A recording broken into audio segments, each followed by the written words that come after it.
ना रही जाओ ना घरी तू अपना मन में वर्तमाने से भविष्य बनेला। अगर वर्तमान में सही रहब तो भविष्य तो ना बिगड़ी, लेकिन वर्तमान ऐसा समय एगो आ जाला कि ओ घड़ी आदमी आन्हर हो जाला।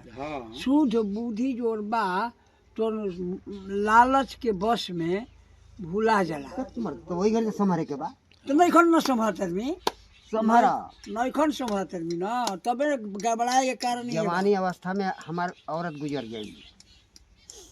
हम मन बढ़ावले रहती तो आज कौड़ी के 3 हो गई रहती। हाँ तब का हैं पूछता से खत्म हो गई रही।